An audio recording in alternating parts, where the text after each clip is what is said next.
July 18th, 2022. Why have I done this? Exposed myself, laid bare the most volatile flesh of me, shared the recipe for my exploitation.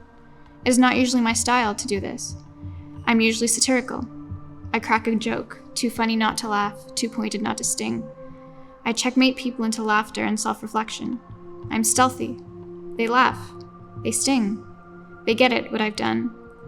This is the closest, maybe, for them to feel what I feel. Laughing while hurting, that confusion too fast to acknowledge. They get it. They're apologetic.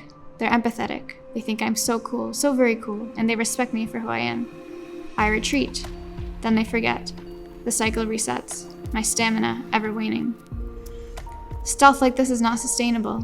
To wear a mask, to pick up the threads of bias and assumption and weave them into a joke. To deliver the joke in the right tone, so it is both crucial to laugh and inevitable to self-reflect. To use the aftermath of an oh-so-genuine apology and understanding to try and become memorable as possible, so that respect for me becomes ingrained and exists past this. Joke. How exhausting is this? Guess, on a scale from 1 to 10. Conversations, small talk, so-called friendliness, political opportunities lurking behind everyday life, and to consider it my responsibility to use them so others like me won't have to. Failing, slipping, running in circles about it later, elegant self-flagellation, overthinking my tone, my words, my delivery, thinking that the butterfly effect of a blink could have changed my outcome. This is the only way I believed I could be heard. With suggestion, overt enough for my point to be obvious, abstract enough for me to not be called crazy. I know this is not working. It is ineffectiveness and walking on eggshells in its prime. The threat of being called crazy and being discredited prevents me from being blunt about the truth and makes me resort to socially acceptable stealth. But this is exactly a method of silence and sustaining the norm of silence. Why have I exposed myself like this? Because identity is a right. I've been internally screaming for visibility and had internalized that visibility wasn't possible for me the way it was for others.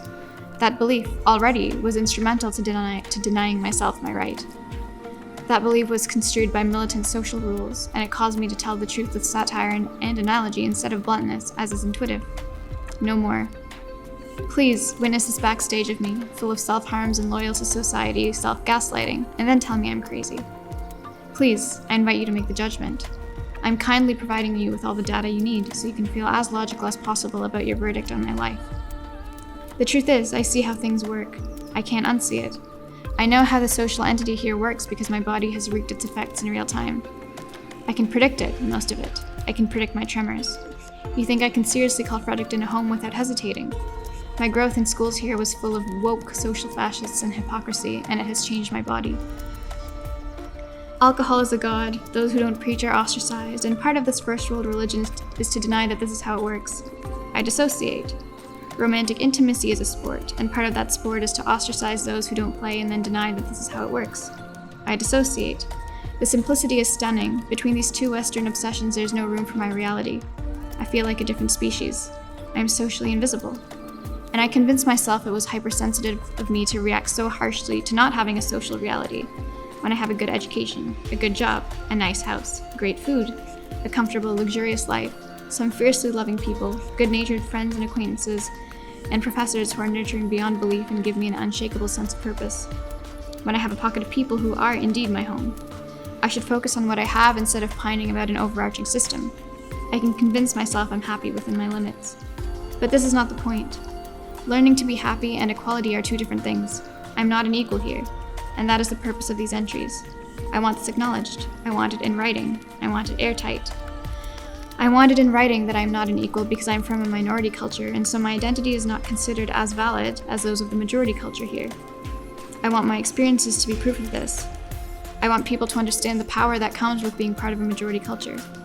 It is to assume that everyone has the same baseline norms and values as you do without believing it is an assumption, but simply a reality. It is to see your perceptions not as perceptions, but as absolute truths, because most everyone agrees with you and you have had exposure to nothing else. It is to find it easy to open your mouth and let your values and lifestyle fall out and not need to justify them, because you are reinforced by all of society. It is to find it easy to open your mouth and call other people's values and lifestyles extreme or rigid, because they are not reinforced by all of society. It is to be blind to your power because you believe it is simply the state of things. All this in conjunction results in denying the validity of people from minority cultures. With this being the social atmosphere, there is no premise for multiculturalism. There is supremacy. When people ask me to share my values and lifestyles, I am immediately on the defensive because they are not the norm. I have to parse through what I say like a lawyer so there are no holes. I have to be a logician. Logic will fill in the validity that society won't. I want it in writing that this should not be the case. Identity is a right, validity is an obligation. Memorize this. I used to say, I have standards, but not expectations. I disagree now. Expectations are a kind of demand, and it is necessary to make demands of a society, or nothing will change. Thank you for listening. Thank you for getting this far. I have a final message for people who are hearing this from both sides of the spectrum. For people like me who have had similar experiences or felt similar things, I beseech you to expect the best from society as a political act. Share your truth as if this is your kingdom. Let people tell you you're expecting too much, and ask them exactly what they think you're asking for. Prod, push, be compassionate, stay lucid. Open your heart to people who may have had a shared history, and nurture them. That is what I am trying to do by exposing myself like this. For people who can't relate to what I've said, try parsing through how you treat people like a lawyer, and see if there are holes within that society fills for you, and only for you. Identify them. Be self-critical. Dare to adopt the idea of someone else's norms. Whirl them around your head as if they were yours. See them as a person. Take the initiative to normalize them as you have been normalized since birth. Make this conviction a part of your identity, your everyday self. If you're impacted by what I wrote, don't forget it. Let the respect you've built for me, and others like me, become irrevocably ingrained.